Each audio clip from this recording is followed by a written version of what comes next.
Assalamualaikum Ustaz. Salam. Ahlan. Gimana? Gimana Ustaz? Apaan nih?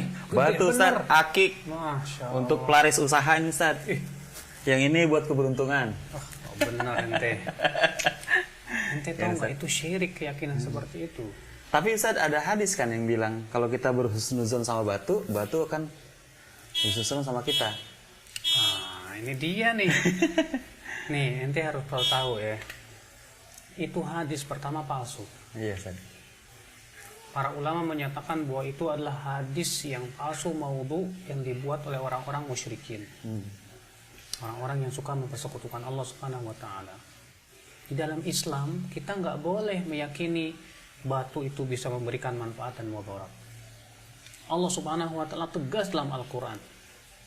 Allah mengatakan dalam surat Al-A'raf ayat 188, "Qul la amliku li nafsi naf'an wala dharran illa masyaallah." Katakan, aku tidak memiliki untuk diriku manfaat dan mudarat kecuali dengan apa yang Allah kehendaki. Lihat, Rasulullah SAW saja manusia yang paling mulia di sisi Allah. Ternyata Rasulullah SAW ya disuruh mengatakan oleh Allah dalam surat Al-A'raf ini, aku tidak memiliki untuk diriku manfaat dan mudarat kecuali dengan apa yang Allah kehendaki. Kalau itu Rasulullah yang masih hidup, bagaimana sudah meninggal? Apalagi benda-benda mati, Bang. Batu Ustaz. Iya, itu dia. Kenapa pakai dua Ustaz? Maka dari itu, Bang, pakai cincin boleh-boleh aja, Bang. Dulu juga Rasulullah SAW pakai cincin. Bahkan Rasulullah SAW memakai cincin dengan bertuliskan Muhammad Rasulullah. Tapi nggak boleh kita harus ada keyakinan-keyakinan tertentu kepada apalagi batu-batu akik sekarang nih ya. Iya. Wah, sekarang lagi ngetren banget kayaknya tuh, Bang.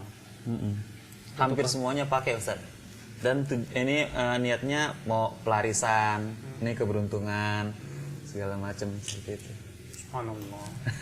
Itulah, maka dari itulah kita memang penting untuk menyadarkan kaum muslimin bahwa perbuatan seperti itu kesyirikan. Kita tidak mengingkari orang pakai cincin, enggak. Rasulullah dulu juga pakai cincin. Tapi yang kita ingkari adalah keyakinannya itu loh. Dia bilang katanya cincin batu akik itu kalau warnanya apa? Warna merah, biru, macam-macam dan yang lainnya punya ini bisa mengentekan jodoh lah, ini bisa melancarkan rezeki lah. Ini jelas kesyirikan. Sebab ya, benda mati tidak bisa memberikan manfaat dan mudarat. Nah, di sini harus kita fahami bahwa ini sangat bertentangan dengan ruhul Islam, roh Islam. Islam tidak pernah mengajarkan hal seperti itu. Bahkan Islam menganggap bahwasanya itu adalah merupakan kesyirikan. Makanya dahulu ya orang-orang musyrikin di zaman para nabi terdahulu menyembah apa? Batu. Mereka menyembah patung. Mereka punya keyakinan bahwa patung ini bisa memberikan manfaat dan mudarat. Bahkan orang-orang musyrikin Quraisy, mereka menyembah batu yang bernama Lata, Uzza, Manat. Ketika mereka ditanya, siapa yang menciptakan langit dan bumi? Allah. Tapi ketika ditanya kepada mereka, kenapa kamu menyembah batu? Apa kata mereka? Kami tidak menyembah batu. Allah mengatakan dalam surat Az-Zumar apa? Walladzina takhadhu min dunihi awliya ma na'buduhum illa liqarribuna ilallahi zulfa. Orang-orang yang mengambil tandingan selain Allah, mereka berkata, kami tidak beribadah kepada mereka batu ini kecuali agar mereka mendekatkan diri kami kepada Allah sedekat-dekatnya. Bayangkan ya, ketika orang-orang musyrikin itu tidak menyembah batu, tapi mereka punya keyakinan ya, patung-patung yang diberi nama orang-orang soleh ini setidaknya bisa mendekatkan diri mereka kepada Allah sedekat-dekatnya. Ternyata itu pun diingkari oleh Allah di dalam Al-Quran. Bagaimana kalau ternyata mereka punya keyakinan bahwa batu itu bisa memberikan manfaat dan mudarat? Islam mengajarkan, Bang, bahwa yang namanya bisa memberikan manfaat dan mudarat itu adalah hak Allah SWT. Tidak ada di dunia ini yang bisa memberikan manfaat dan mudarat kecuali Allah. Batu, benda. Keyakinan anak yang sangat salah kalau gitu saja. Oh, jelas salah banget, Bang.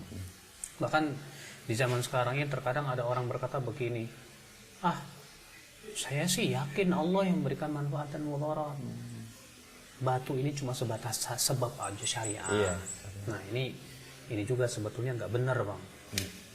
Yang harus kita pahami bahwa kita tidak boleh meyakini sesuatu itu sebab datangnya manfaat dan mudarat harus kecuali dengan syariat Allah Subhanahu wa taala. Kita tidak boleh mengambil syariat kecuali sesuai dengan yang Allah tentukan kepada kita. Kita tidak boleh mempunyai keyakinan bahwasanya batu akik ini sebab enteng rezeki, ini sebab yang memberikan rezeki memang Allah, tapi ini sebabnya. Kita katakan subhanallah, dari mana Anda katakan itu sebagai sebuah sebab? Mana dalilnya? Apakah Allah pernah menjadikan sebab tertentu untuk datangnya rezeki dengan tanpa dalil? Kalau kita pengen dapat rezeki, ya cari rezeki dong. Kita pengen enteng rezeki, ya jodoh, ya cari cewek dong. Ya. Maka dari itu kita harus berusaha. Bukan kemudian kita pakai batu akik segede gitu. Udah gitu kita punya keyakinan bahwasanya batu-batu akik itu bisa memberikan manfaat dan mudarat, bisa mengentengkan rezeki lah, mengentengkan jodoh lah, supaya kedudukan tambah kencang lah dan yang lainnya. Bahkan terkadang juga ada yang punya keyakinan katanya itu ada khodam-khodamnya itu, Pak. Iya. Jin-jin khodam itu. Nah, padahal Allah Subhanahu wa taala memerintahkan kita untuk menjadikan setan itu sebagai musuh, Bang. Allah Taala berfirman, "Inna syaitana lakum aduwwun fattakhidhuhu aduwwa." Sesungguhnya setan itu musuh buat kamu, maka jadikan dia sebagai musuh. Kenapa kemudian kita punya keyakinan katanya ini ada khodamnya dari para jin dan yang lainnya?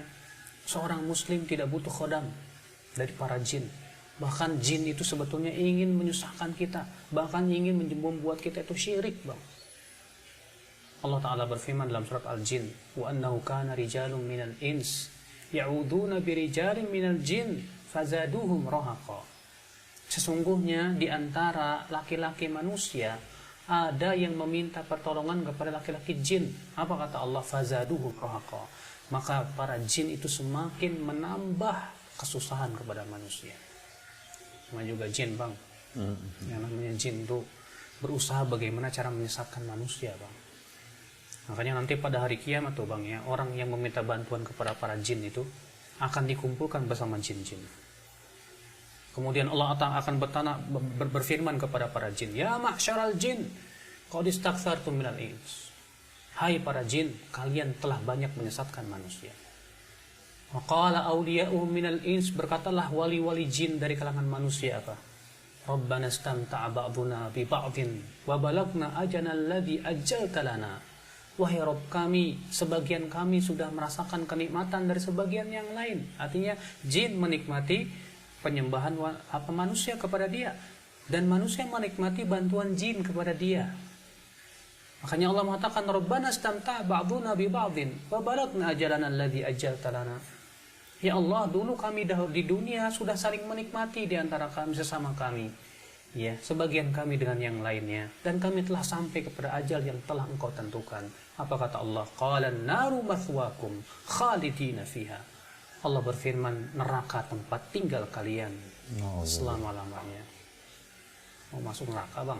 Enggak. Iyalah. Masuk surga, Ustaz. Ya, ini gara-gara cincin bisa masuk neraka, Ustaz, ya? Betul. Tapi ingat ya, pakai cincin boleh-boleh aja.